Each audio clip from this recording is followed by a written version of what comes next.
Hello everybody, and welcome to another Kev Play. This is Kevin, and we are on part 2 of Spyro the Dragon of Spyro Reignited Trilogy. Last time we hit the town at Town Square.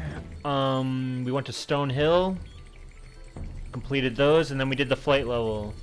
Now we are going to do Dark Hollow, I believe.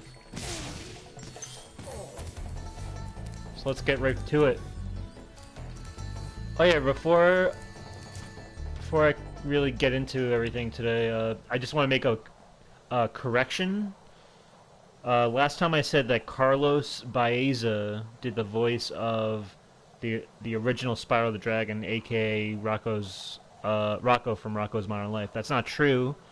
I was really trying to say it was Carlos Alazraqui.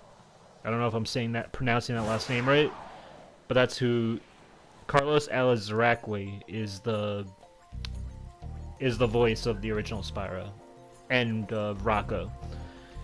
Carlos Baeza, I think, is a writer-director of television, which I'm not really remembering who, but for some reason I guess his name subconsciously slipped into my brain. So here's Dark Hollow, a very atmospheric nighttime level. It's the first. This is the first level that will introduce our charge attack, like why it's important to use our charge attack and how to differentiate between when to use our charge and our flame. So the shield guys are going to be our charge, because you can't just flame steel. Maybe someday we can, but not yet. That was a little air charge I did there. Precision. All right, so right off the bat we have a chest with a key. We need to find the key. We're off to the races. Oh yeah, we also have a huge enemy. I think this is the hugest enemy we've come across. He's got a big chicken thigh. Or chicken leg.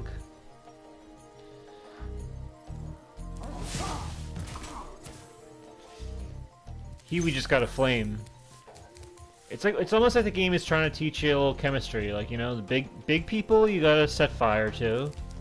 And little people who can defend themselves, you gotta just ram them. Because if you got the horns, then the world is your oyster.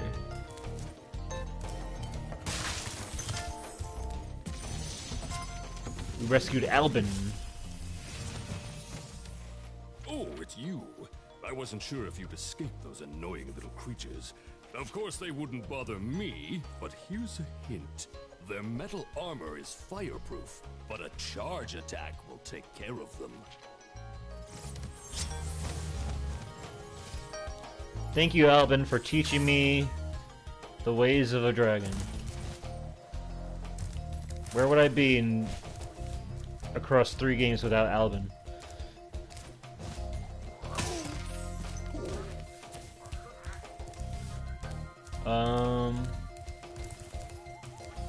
Got a frog here. Now, these frogs are a fodder. So far, we've only seen... oh, we did see chickens. We saw chickens and sheep. So, I wish Spyro had kind of like a Pokedex type thing. More of a... or maybe like a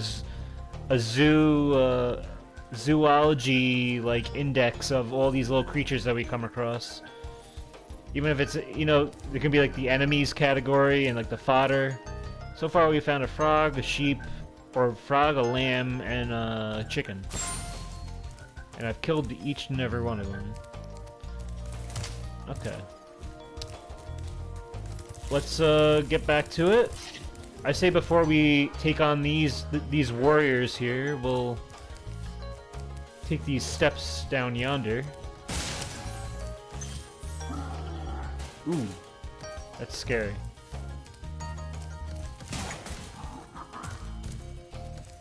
Now this guy's kind of friendly. He just wants to belly bounce us, you know, like good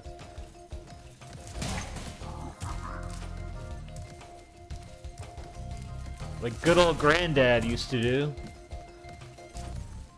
Just kidding. I have no memories of that. Yeah, these guys are huge. These guys could honestly... I'm surprised that they don't just...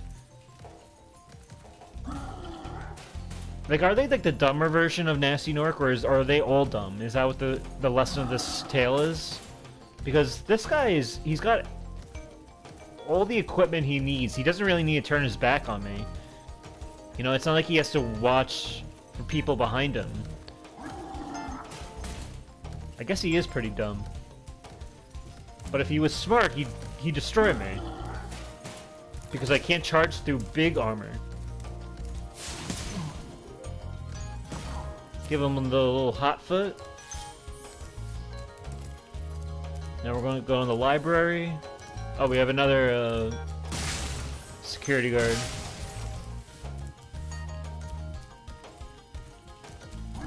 Let's see if I can fly over him. I'm curious if I can.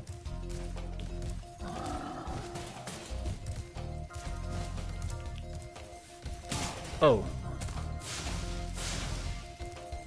Oh, I could just run right past him. That'll work. Okay. Whoa. Good old library. With a Goob Glob Gabula is probably... What's his name? Oh no, that's Oswin. Spyro, wanna know a secret? Use the action button when you want to zoom in and look around. Oh, your secret's safe with me. See, the action button is really the triangle button, but now they say action button because it's a third-party game. It's on Xbox and it's on Switch. I think it's on Switch, right?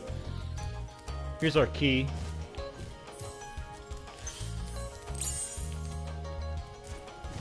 And like I said last stream, the action button isn't really as... They kind of screwed up the action button because it locks you into the look mode instead of you should be able to hold it down and then whenever you release it, it goes back to normal. That's a better way for combat. But I guess Toys for Bob overlooked that.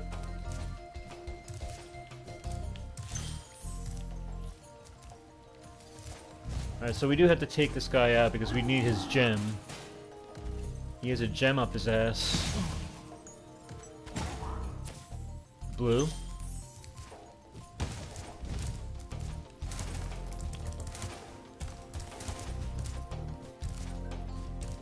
Alright, now we gotta take on these guys. Let's see if I can get through it without getting hurt once.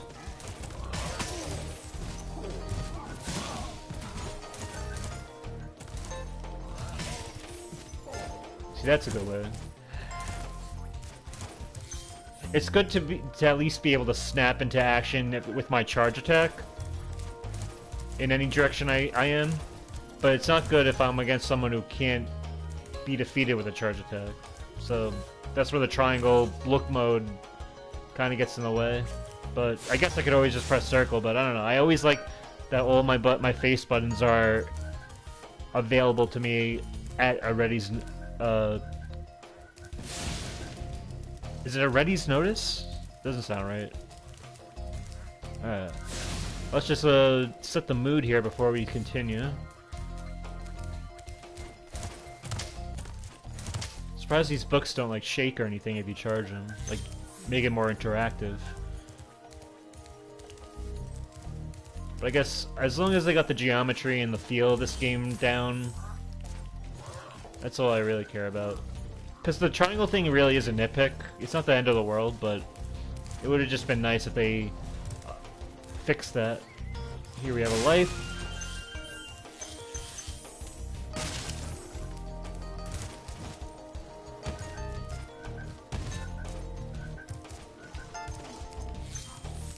More gems. Just always be aware of your surroundings. Because the gems are everywhere.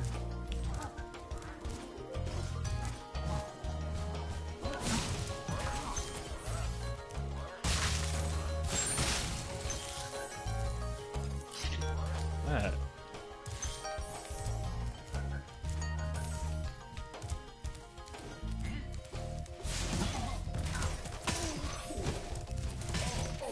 There we are. Easy squeezy. Darius. Big enemies like this Nork with the club cannot be charged, but a quick flame, that should defeat them.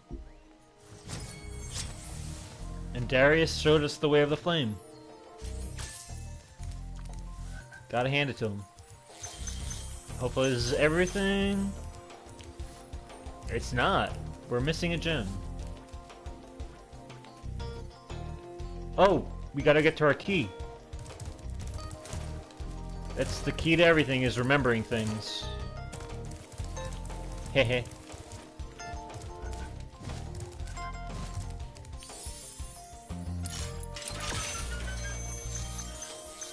Voila.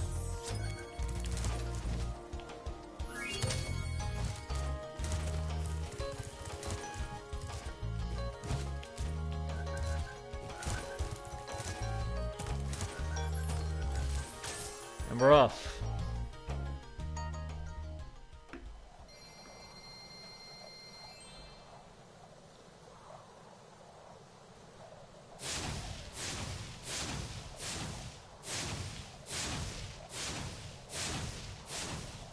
I think we now have to face the boss, which is Toasty. From what I remember, correct me if I'm wrong. We can look at our guidebook. So it used to be easier on the PS1's UI because the levels would fill the whole screen. You could tell if you were missing a level if the screen wasn't filled, but now that, you know, we're living in the HD widescreen era, it's just easier to make a screen nice and clean and leave room for a bunch of other stuff. But so I guess Toasty is going to be the next one. We were told in the last episode that we can't continue unless we free a certain amount of dragons. So right now I think this is it. Here we are. Boss time.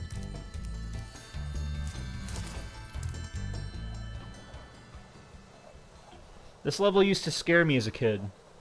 It's definitely the scariest level of the first homeworld. Mainly because it's not as lush and green. It's, as you could tell, it's already kind of very bright orange, and the music's gonna be very...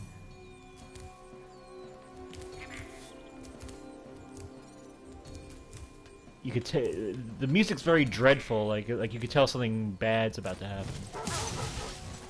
And these dogs, oh my god. I do know the best way to get them. People get confused with them. All you really have to do is this. Go once. Oh! Okay, that... I think I made a mistake there in terms of... Really gotta flame him once, flame him twice. And there you go. A lot of people used to... Because what you have here is the R1, L1. This is a move that was introduced in Spyro 1, but it was taken away from you in Spyro 2 and 3. But in the Reignited Trilogy, they keep this roll move just to keep it, you know, because why not? But the reason they keep it is because it's kind of unnecessary. I don't know anybody who really utilizes this in a way where it helps them, but if you do and it works for you, then please sound off. You know, I would like to know how it works, but most of the time I feel like I never need it. Because I think this is the level where where Insomniac Games was trying to kind of get you to learn it, see if you can dodge attacks. But they kind of made it easier to dodge attacks with just like the move sets that we have here, like the charge and like the way he jumps and everything. He's very agile.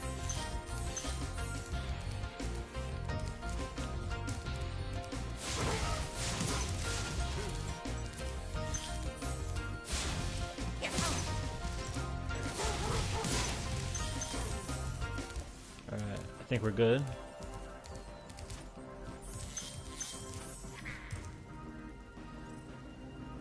I like this little hole here because they put pictures up. There used to not be pictures in or these paintings or portraits or whatever you want to call them.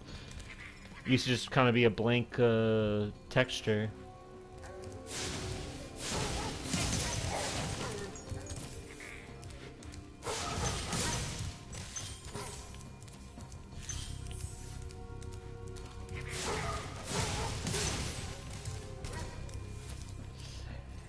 And as a dog lover, I'm not really fond of having to kill dogs, but they are attack dogs and they're trying to get me, so what can I do?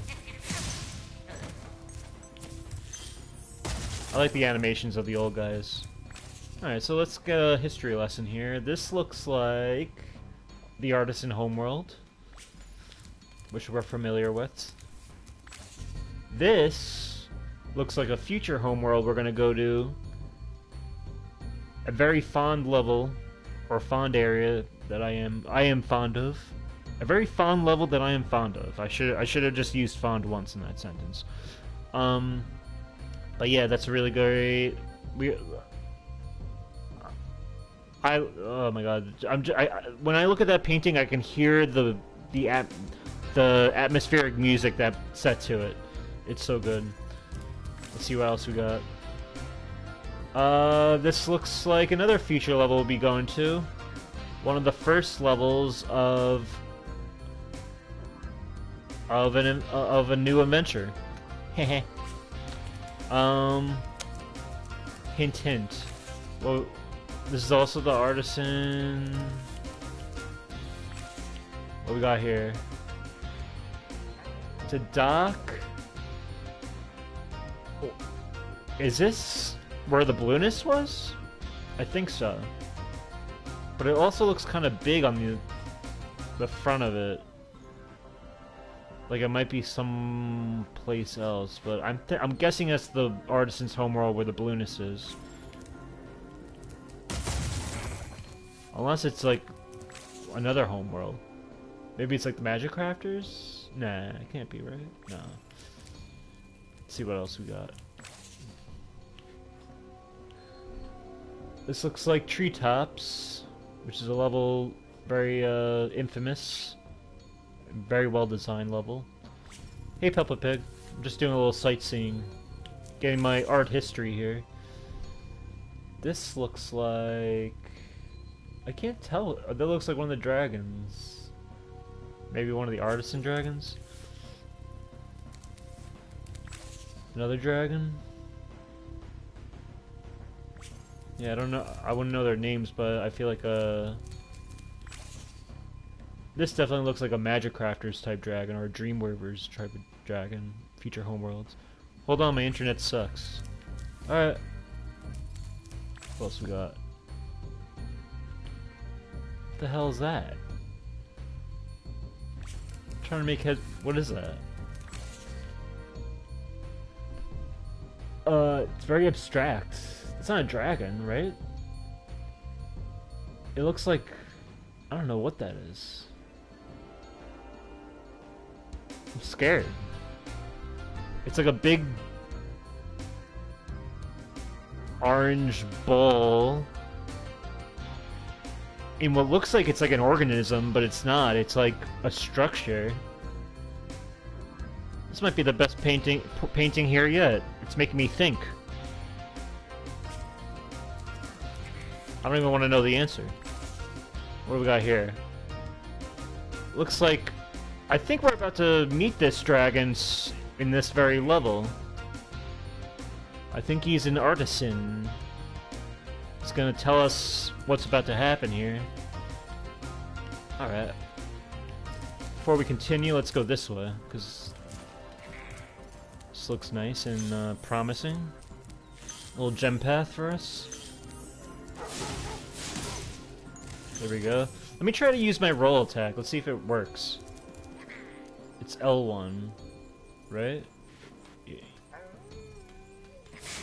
Ooh, R2 flames. I didn't know that. Okay, L1 and R1.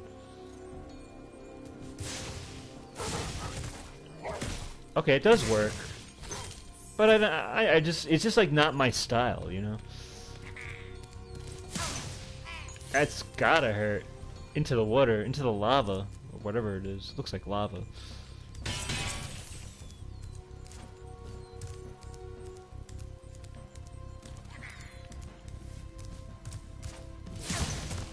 There you go. Alright, what do you got to say for me? Nevin. Yeah, that's definitely him. Nasty Nork has put one of his most devious henchmen in charge of the artisan world. Bring him on. I think I smell a barbecue. Be careful, Spyro. Toasty has many tricks up his sleeve. Be careful, Spyro. See, I like the original performance of that line because it sounds like Will Forte. He's like, be careful, Spyro. I don't think I did it justice, but has a very different take than what that was. That version was like if like Frasier told us to be careful. Frasier from Cheers / Frasier. Alright, looks like Toasty. Very appropriate for Halloween here. Let's see what we got. Let's not die here. What was that?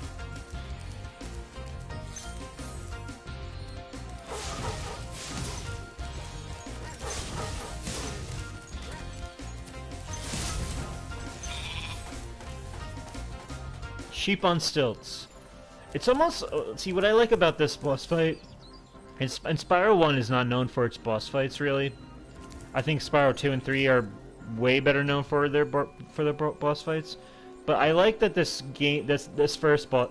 my god, my throat. Sorry. I need some water.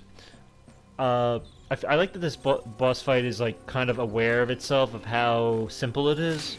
And how non-threatening it is, that they make this very scary kind of scarecrow creature and they put a lamb inside on stilts. There's a sense of humor to this game that I like.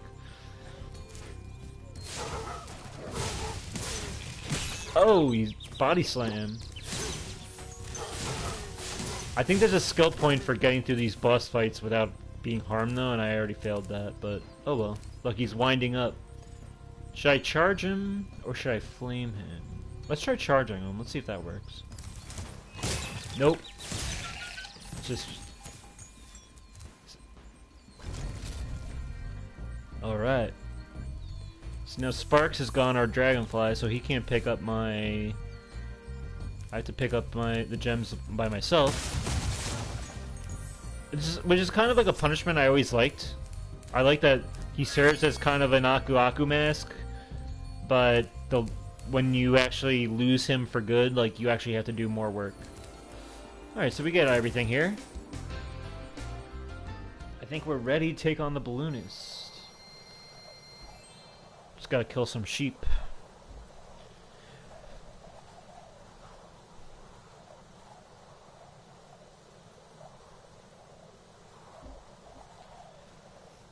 Overall, I like the Artisan Homeworld. It's very welcoming, very, playful, very... Definitely plays on that sense of exploration and frolic nature, and... You know, Spyro is just, like, trying to earn his keep here, and...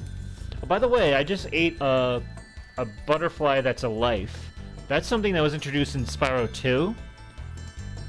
As well, and carried over into Spyro 3. That was not in Spyro 1. The way you get lives in Spyro 1 is by collecting the 1-ups in the purple, like, mysterious chest. or killing enough enemies and getting their orbs to equal 1-up. I think it's like 100 per life, but I could be wrong. Alright, so I think we're done here. We can go to Peacemaker. I think it's Peacemakers? I always thought this was like Dead Space. Like, why make this a thing if there's nothing over here? But I also kind of like that there's nothing over here. I like that there's a little sense of openness to this, like, kind of a subversiveness to the gem hunting. Hey, Peppa Pig, how are you? I think I got everything in the Artisan Homeworld now. It looks like it, right? 100 out of 100, 4 out of 4. Did I get everything? It looks like it. I think so. I don't think I'm forgetting anything. Wow! I see you've been busy rescuing dragons, Spyro. Hehe. You may travel to the Peacekeepers world if you like. Peacekeepers. Are you ready to go? Duh. Hop on, Spyro. Okay. Did you see the Uncharted movie trailer? Oh my god. Okay, so production-wise, I'm impressed that it looks like a kind of a legit action movie. I do think it's a little silly how like when he's like climbing the airplane cargo and it's very video game like where like there's no sense of like physics that where he would just like get like blown the hell off, you know, if he let go.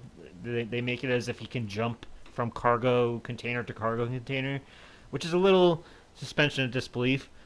But yeah, casting, not so good. I just don't believe it. I don't believe that Tom Holland is Nathan Drake. And I don't really get why Mark Wahlberg is Sully. Yeah, it's being true to the game, which is fine. Like, I would still enjoy it. But I just feel like it's going to be confusing for people, for newcomers who watch the movie and are, like, not used to the video game-ness of it, but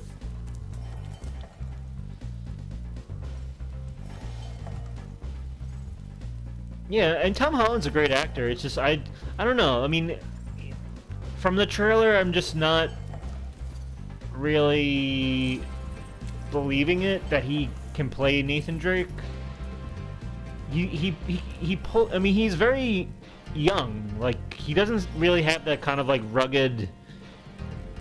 And Nathan Drake isn't like, you know, a big macho man, but like he is. But there is kind of like a rugged masculinity to him that I don't know if like Tom Holland is really pulling off for me. But I don't know. That's just casting, and that's just nitpicking, really. It does look better than what I thought it would be. Oh, Todd Holland, or wait, who am I thinking of? Welcome to Peacekeepers. Look how our treasure has been stolen and turned against us. Please, recover our treasure, Spyro. Collect treasure. Got it. Very military-based, military-themed homeworld here. I mean, if he's playing a younger Nathan Drake, then sure. Yeah, I hope they like make it that he grows his mustache by the end of the movie or something. Like maybe there's like there's like a time jump or something, and or I don't know. Because it's such a weird decision to not, because I know like casting is more important than likeness. Like as long as the actor can act as the character, then that's what matters most, and that you don't have to make him look exactly like. But I feel like Sully having a mustache is kind of iconic, so it's kind of weird. And I feel like if I was cast as Sully, and I don't look like Sully at all, but like I feel like if I was cast as Sully, and I know that there's a whole fan base behind this world and who know and love this character, I would try to grow a mustache as best I can for those fans. But that's just me. I would be eager to. I would be excited to do that.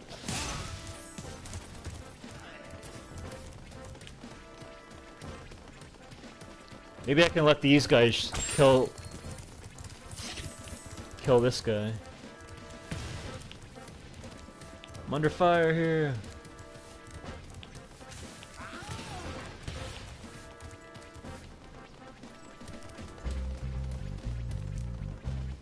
I want to see if I can get these guys to shoot at him.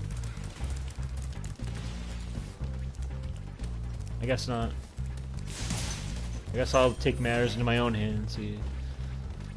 I always liked getting to this homeworld and finding and discovering that you can use this cannon. It was such a treat as a kid to like find this out on your own, because there's nobody telling you that you can. Nobody ever tells you that you can use a cannon. But you just figure you have the ability to blow fire, breathe fire, and you have horns. So why not? It would make sense. Also, did you see the GTA Collection trailer? I did, and honestly, I think it looks neat. Like, I think even though Rockstar has been kind of harping on, it's been getting a lot of flack for like always showing GTA 5 remastered remake trailers or whatever, or like not remake, but like you know, here's the PS4 edition, here's the PS5 edition, and it's like we're sick of seeing it. But the only GTA game that I actually ever played and like that I owned, I mean I played all three, but the one that I owned and played the most was Vice City. So I could see myself picking it up and kind of playing 3 in San Andreas, because I always wanted to get to play San Andreas, but as a kid I just never got around to it. Just like one, I didn't have a job back then when I was like when that game came out, and I was just a little kid, and 2, I was just distracted at that time. I know I always wanted to play it though. I know I had a friend who had it, and I would always play it at his house. Yeah, mostly I want to play San Andreas because I've never really played it. Is that a gem up there? That's a glitch.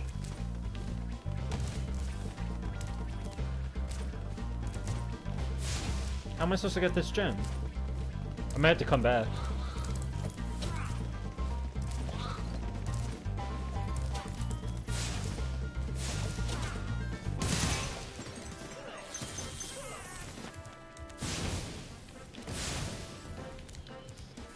Here's another thing that happened as a kid, is being mooned by the enemy.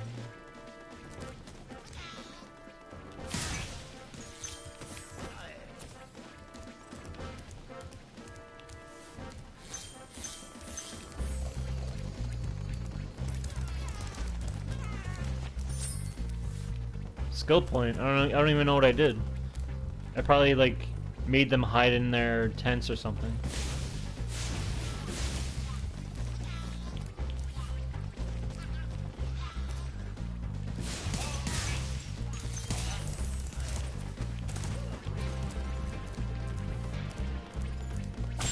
Oh, there's rabbits. Okay, that's our 4th animal fodder that we've come across.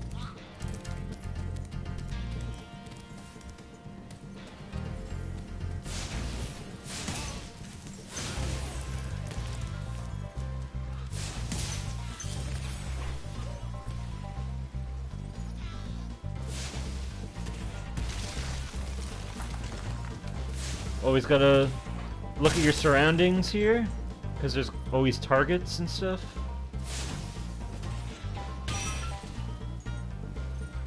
You don't even have to aim. It basically like is a heat-seeking cannon here.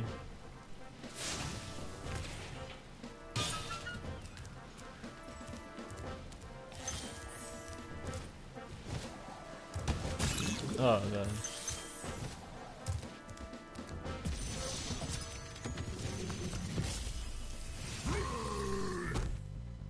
Spyro. Sparks the Dragonfly has been doing a good job protecting you. Make sure to keep him strong by feeding him lots of butterflies. Hell yeah. Also, this Wednesday, and it's supposed to focus on third-party titles for the PS4 and PS5.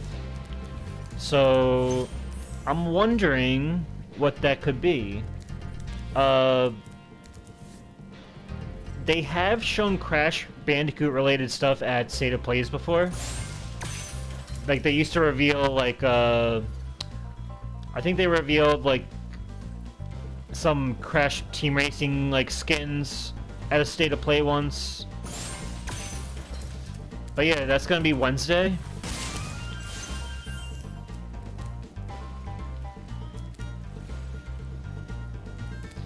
Right. That's the thing, though, is that I feel like Wumpa League is gonna be saved for the Game Awards, because I feel like... Well, here's the thing, too, is that Spyro 4, Tony Hawk 3 plus 4, if that's a thing, which has been rumored very heavily, and Crash Wumpa League, those are 3 Activision titles that are rumored and are kind of just, like, not announced yet. So I wonder if there's gonna be, like, maybe the State of Play will feature one of those titles, like an announcement, and then the Game Awards will like carry the rest of the load or something. I don't expect all of them to be announced, or really, I mean, I don't know. I'm being an optimist. I'm being an optimist, basically. The thing is, I just see... I could see Wumpa League being announced at the Game Awards, because that's how Nitro Fueled was announced. And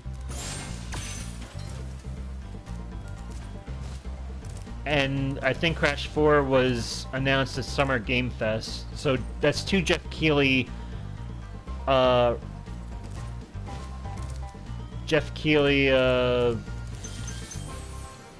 announcement award or like not award shows, you know, showcases. Other than that, yeah, I don't know.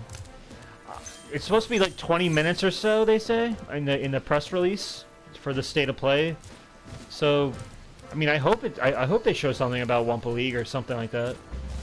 Oh no, my first death!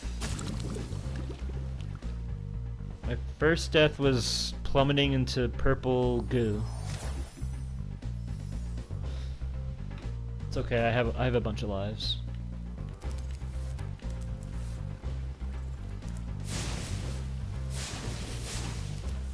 Okay. Whoa. I gotta be more careful with my platforming. There we go.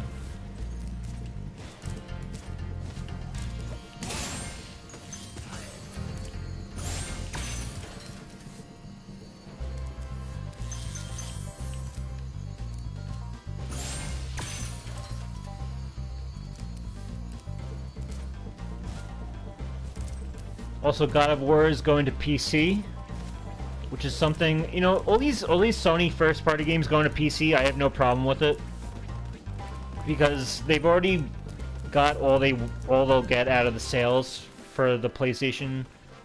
So if they want to get more attention down the line and put it on PC for sequels, you know, get more people playing the game, and then release like a sequel on PlayStation 5, like exclusively for like a few years, then that'll be a smart move, I think. And it's gonna be more money, and more money means more success for these first-party studios. So, oh, here's a key. I don't think we've seen the chest yet. Oh my god. Let's see what this dragon has to say before I do anything. Gunner. Well done, Spyro. Keep up the good work, and I know you'll fulfill your destiny. Destiny? I just want to kick some... Just toast those enemies and collect the treasure. Well, Gunner was pretty hardcore looking. Yeah, that's true. I could see Bloodborne being a huge... I could see both those games being huge on PC. There we go. Another egg, our third egg.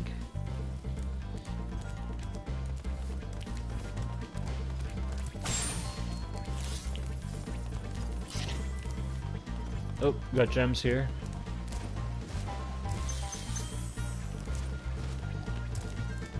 Funky looking rock.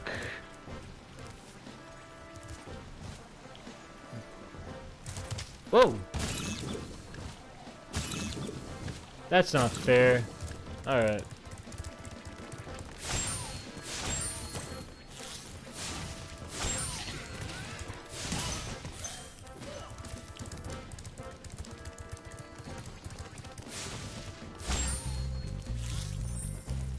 Alright, we made up for the life we lost. Okay. Oh my god, my depth perception is not good right now. Alright, so...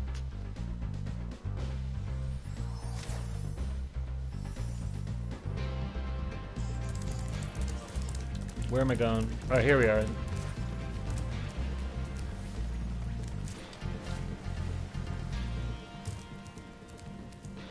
That was a clean jump, and I still felt like I was gonna get screwed somehow.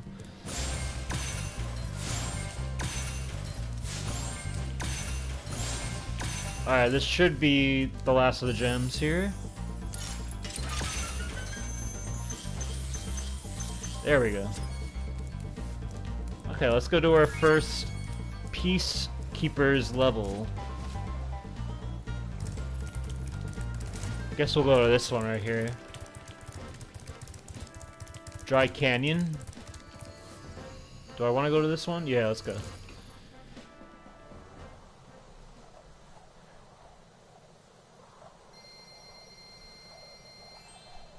$1,200 gems. Dry Canyon. I'm trying to remember which one this is. I think I know what this one is.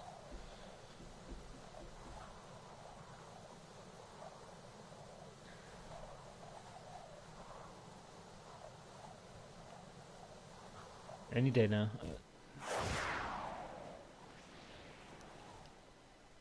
Oh, yes.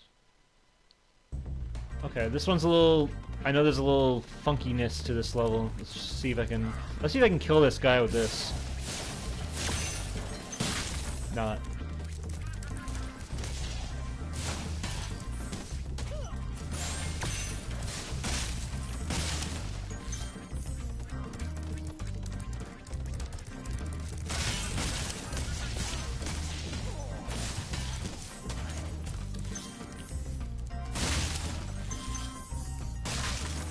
Let's chase this guy.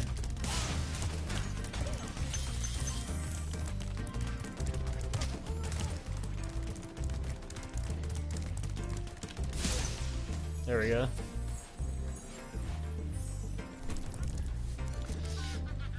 These blue thieves used to give me a lot of trouble back in the day when I was a kid. Because I didn't know that I could just flame them if I got close. So I would spend like the whole... pretty much my whole day just chase them in circles. They come much easier now. I think this is Conan. I don't know why I always remember that, but I just think of Conan O'Brien. What? Huh? Oh. Thank you for releasing me, Spyro. See, the PS1 version was just thank you for releasing me, but this one was like, I like that they added a little skit there, like where he was like turned around and he's like, oh, there you are. At least they're trying to make an effort to make it seem varied. Guess we'll stay on the ground floor first.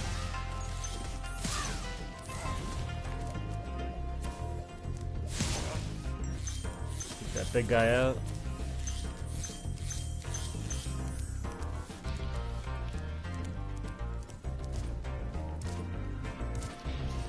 I just hope the state of play doesn't focus on indies too much. Not that I'm against indies, but I really do hope it's like big, kind of like AAA third-party games. I know they're gonna go into stuff that have already been announced, but they did say that they're gonna be like a couple of new announcements. Rescued Boris. Dry Canyon rewards good gliders. You are a good glider, eh, Spyro? And it punishes bad Born gliders. to glide.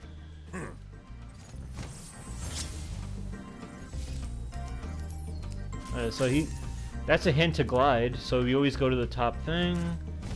What do we got here?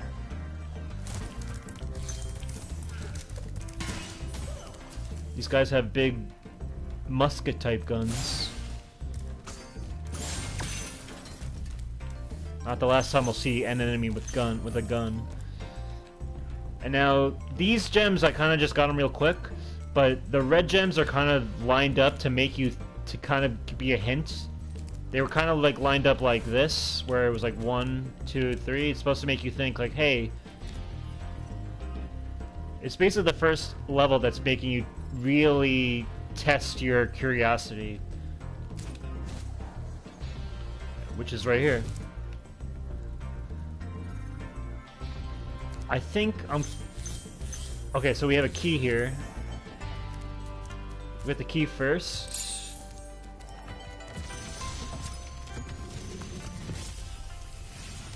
Maximos. Incredible glide, Spyro. I thought I'd be stuck here forever with those ugly vultures standing on my head.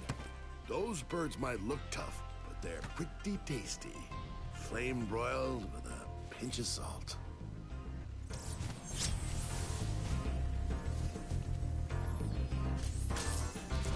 Can't argue with that. Yeah, honestly, there's usually something, at least one thing at one of these state of plays that like piques my interest a little bit. But I don't know what they could do with this one, except for what Activision might have in store. The thing is, who's going to be developing these games? My theory is that Beanox has been quiet for a while. They're the one studio that hasn't been preoccupied with something as to any public knowledge. Like, we know Toys for Bob is like working support for Call of Duty Warzone, which is not the end of the world. That's just a support thing. But what is with these gems floating in the air? Okay. Okay, so I guess that blue gem that was floating in the air during the Peacekeeper's world, I guess I got it somehow? I don't know. Okay.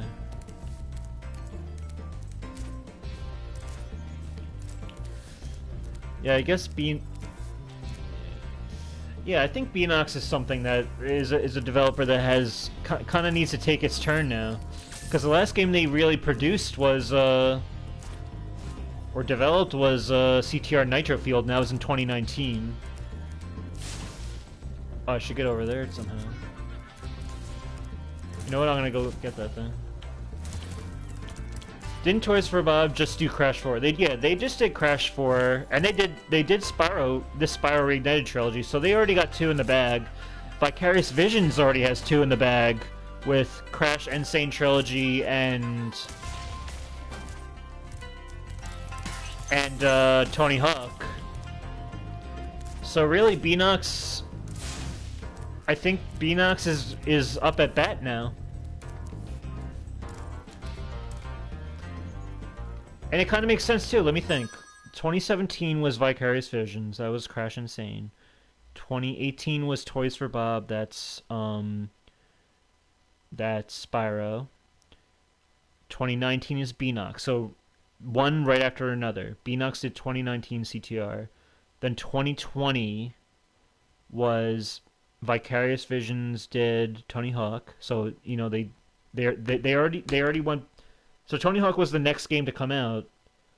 And Vicarious Visions is basically, you know, it's coming full circle now. And the Toys for Bob does Crash 4 because they were right after, just like with Crash, Insane, and Spyro, one came after the other. So now, I think Beanox is gonna be the next person, unless there's another studio that that's been kind of put on this kind of, you know, revolving door of these remakes that they make. I think Beanox is the one. Yeah, Tony got ported and Crash 4 got ported.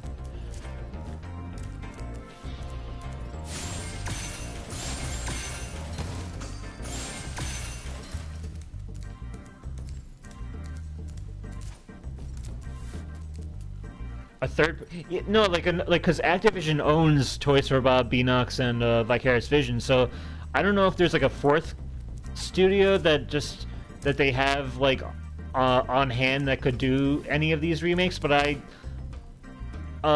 don't think so. I mean, because they have a lot of studios that do their Call of Duty games. They have Sledgehammer, they have Infinity Ward, they have Treyarch, they have Raven. But all those studios are kind of like a revolving door for Call of Duty's games.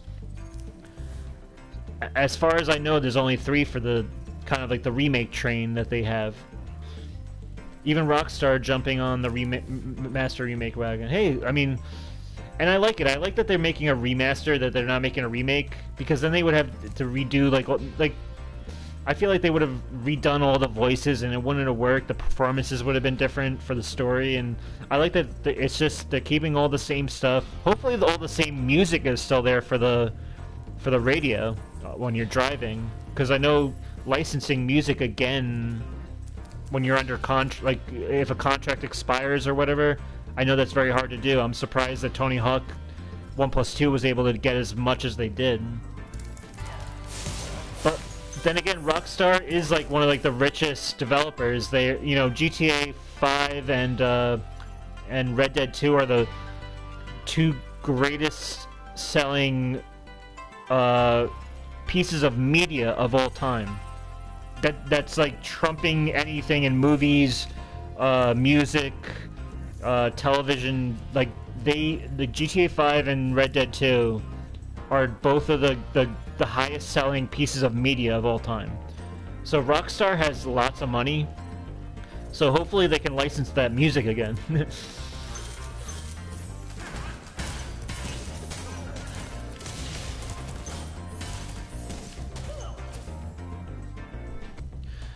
Other Oceans with Medievals. Is Other Oceans owned by Activision, or are they like their own independent studio?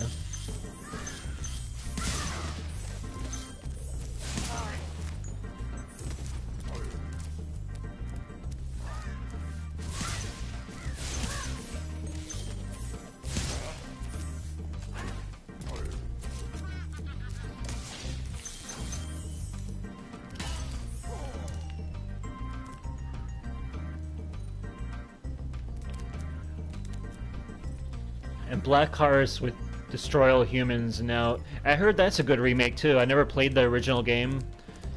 There's also the Oddworld New and Tasty, the Oddworld remake.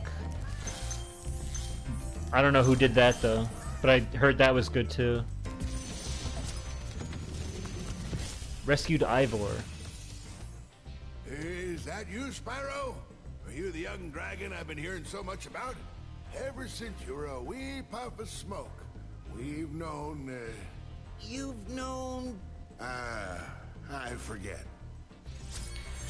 This dragon here used to make me think that there was going to be a huge like exploration of who Spyro was going to be, and it never really gets explored in these games. Maybe the Legend of Spyro explores it, but that dragon basically saying like, oh, whenever you were a young pup or whatever, we always knew that you were the one, as if he was meant for greater things or something, and like there was some like, you know, chosen one type of storyline for him. But it never really came to be. But I guess we prove through our own adventures of what we do throughout the first 3 games that we are kind of the one that will do get the job done. Other is Sony. Oh, that's right. Oh yeah, by the way, did you see that roadmap it's like a picture of all the Crash Bandicoots history that Activision posted recently. I think they posted it like yesterday or today. And it's like a roadmap of every game that's come out since 1996. And it's a big like it's a big like photo that you could see. Like I saw it on Twitter. And when you get to the end where it says 2020 was Crash 4, and then 2021 I think they said like he was ported to Crash 4 was ported to PS5. And then if you look really carefully at the very last thing, you see a little arrow that's very faint, and it's pointing to a Wumper Fruit, hinting to the future. So it's more Wumpa League, which I think is cool. I like how they've been promoting it. This is the first promotion though where they show a piñata of a Wumpa Fruit, and there hasn't been like an announcement of the game. Because usually when we got the Spyro egg, or the Crash Team Racing dice, or the Crash 4 puzzle, or I forget what Insane Trilogy did, but when we got those, we got an announcement of the game like very shortly after. So unless it's going to be announced at the State of Play, this Wumpa League, and if not, if it's going to be held to the Game Awards, I think this is the biggest gap between them handing out to the media outlets like these little like mysterious gifts, and there not being an announcement yet.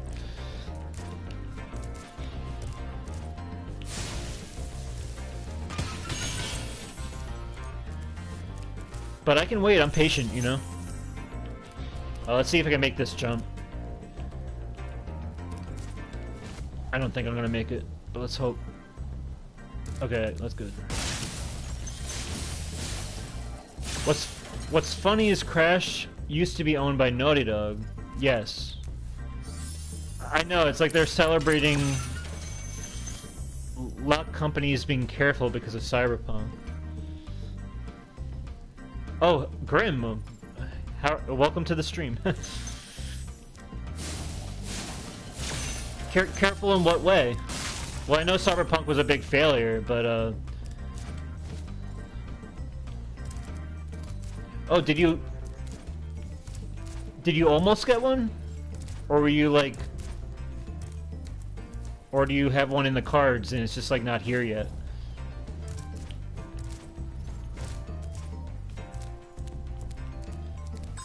How many... Okay, I'm missing gems. Almost. Oh, you almost... It's hard, but it's possible. It's very possible to get one. If you keep trying, it's like you will get it. Just whatever you do, don't give in to scalpers. It's not worth it. There's really no... There's really nothing... There's no reason to give in to scalpers just yet. I know, like, everyone wants to get their hands on one, but... Just be patient. I'm missing, like, one gem. It's gonna drive me crazy. Oh, I got it. Beautiful. I didn't want to resort to having used sparks. I'm trying to do a sparksless help for this stream. Cyberpunk shows what happens when you rush companies now. Yeah. And I could have told you that game was very questionable as soon as I saw all these like game media outlets like hyping it up for no reason. Like, I know it's been in the works forever and people have been speculating about it, but the way I know What's Good Games was hyping it up with Andrea Renee, and it almost seemed like she was getting like paid to promote it, and that's why she was so interested in it. It really had nothing to... It didn't seem to have anything to do with any genuine hype. It seemed to be all like they were being paid off to like promote the game, even though it was going to be a dumpster fire. But yeah, there's Dry Canyon for us. I think I entered my card details wrong, but then it said out of stock. Oh, I'm sorry.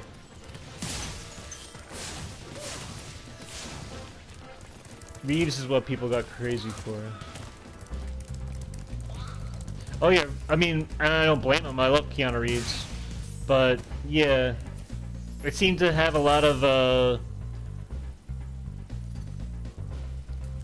flash in its promotion, but no substance. Because when I was seeing trailers and I was seeing the way like the game was playing, I was like, and this is before like we saw how buggy the game would become. I was like, is this really what this game is being hyped about? Like, it looks like a PS2 game almost, or a PS3, like an early PS3 game. Like, it didn't really look that polished or anything. I knew it was like in beta or alpha or whatever, but I don't know. Anyway, my last sentiment before I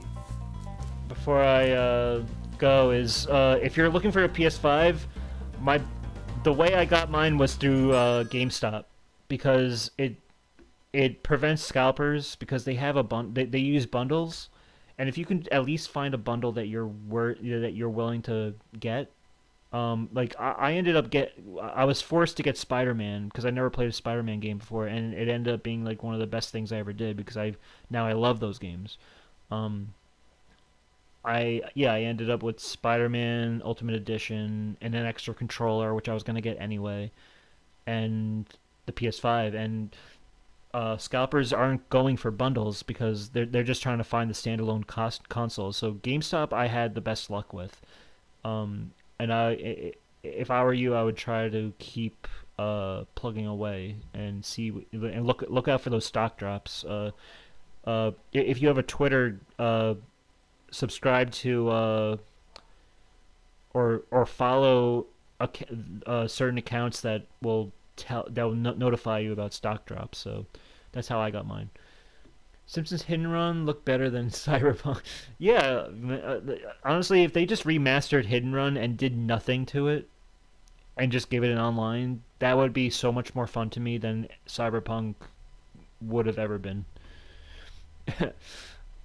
Cyberpunk was really good for YouTube. Oh, it was definitely good for YouTube. And honestly, I had friends that wanted to get Cyberpunk just to play it, just to laugh at the bugs.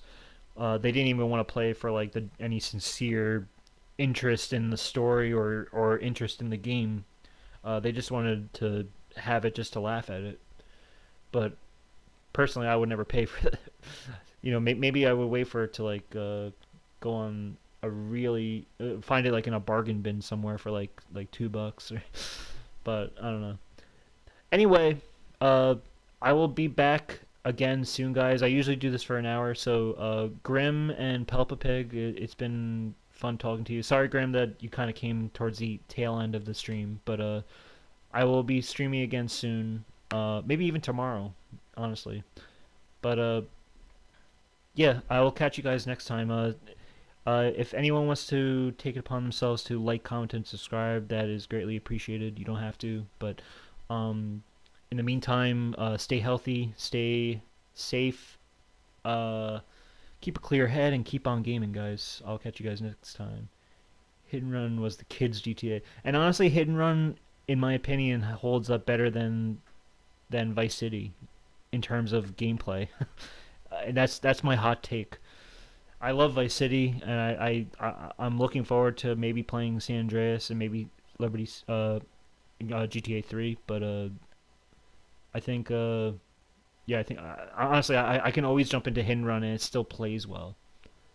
But that's just me. Anyway, yeah, I'll catch you guys later. Have a good one. Bye bye.